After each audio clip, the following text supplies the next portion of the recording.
The lack of a Man of Steel sequel is a waste considering the unanswered questions about Krypton and Superman. Before Warner Brothers stepped in, Zack Snyder originally planned multiple sequels. The cancellation of the Snyderverse is a major loss for the blooming DC extended universe. Just when it seemed like the cinematic universe had found its niche, the DC world was thrown off balance again. The original Man of Steel suffered the most from this decision. Critics find Superman's morals and heroism dated or irrelevant, which might be why we never got a proper Man of Steel solo sequel. Here are 6 burning questions from Man of Steel that will sadly never be answered. Zack Snyder's love for symbolism, especially Christian imagery, influenced his portrayal of Superman as a deity, rather than just a hero in the Snyderverse. This trend began with Man of Steel, raising existential questions about how humans perceive him. The Snyder Cut intensified religious symbolism, notably with Superman's resurrection in Justice League. Dying and returning to life, regardless of religious beliefs, undoubtedly has lasting effects on Superman's psyche. A Man of Steel sequel would have explored the aftermath of his apparent demise and resurrection, introducing minor plot points related to Clark Kent's transformation. While the Snyder Cut touched on these questions, a dedicated solo film would be needed for a deeper exploration of these metaphysical themes. Superman's survival in Man of Steel indicates the necessity of a sequel to delve into the implications of his experiences. Despite Zack Snyder's impressive directing, Man of Steel primarily focuses on action rather than exploring Clark's personal life outside of his Superman persona. As a result, the romance between Superman and Lois Lane may feel rushed in the film. By Batman vs. Superman, their relationship appears long established, yet little is known about what truly connects them beyond the knowledge of Superman loves Lois Lane.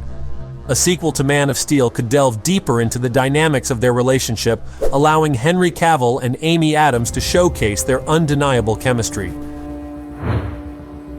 Man of Steel lacked personal stakes for Superman to fight Zod, as he primarily saved Metropolis out of duty rather than personal motivation. A sequel would have objectively evaluated Superman's actions and questioned why he didn't take the fight away from the city to minimize destruction. The sequel should also address the psychological impact of Superman breaking his rule and killing Zod, a fellow Kryptonian. It would be interesting to explore whether he continues to see himself as a hero after this event, excluding his role in the Justice League movies, but as we know, Supes is more or less a glorified deus ex machina in most of the DCEU films anyways. With most of the remaining Kryptonians either dead or trapped in the Phantom Zone, things are looking pretty lonely for Superman at the end of Man of Steel. While it seems like Kal-El was meant to be the only surviving Kryptonian in the DCEU, longtime DC fans know for sure that there must be more Kryptonians around. A Man of Steel sequel would have introduced some of the most notable Kryptonians from DC's publication history, including Kara Zor-El, better known as Supergirl. Even if there were really no more Kryptonians left in the DCEU, those sent to the Phantom Zone would eventually have made it out of the pocket dimension, and they would have likely wanted a rematch with the Man of Steel. The Kryptonian Codex and Jor-El's plan to save Krypton are vital for a potential Man of Steel saga. Jor-El and Zod share the objective of preserving their species, but their methods differ. Jor-El's nonviolent approach involves merging human and Kryptonian DNA, gradually transforming Earth. He becomes a morally ambiguous character with a focus on survival. Does this make Jor-El a villain in the long run? Maybe not, but at the very least, he could still be considered a morally gray character that does whatever is needed to ensure the survival of his species. Eagle-eyed DC fans have spotted a few cool Easter eggs in Zack Snyder's Justice League, including hints at future characters and apocalyptic events. A significant attention grabber was the pregnancy test found in Lois's drawer. Some fans speculate that Superman's decision not to kill Batman is influenced by Lois being pregnant with his child. Originally, Zack Snyder intended for the child to be Bruce Wayne's, but the studio scrapped that idea pretty early on in the production. In the new film, Clark sees Lois pregnant with his own child, but that story arc doesn't end there. After battling Steppenwolf, Lois, Clark, Bruce, and Martha are seen outside the Kent farm.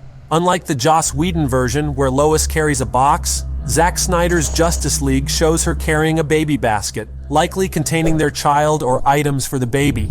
Bruce even congratulates them as they approach the farm. Congratulations, by the way. While Man of Steel 2 could have addressed these questions, it's evident that Clark and Lois are expecting a baby in Zack Snyder's Justice League based on the clues presented.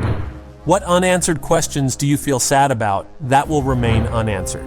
Let us know in the comments, and if you liked this video, leave a like, consider subscribing, and remember to turn on notifications so you will be notified when we upload in the future.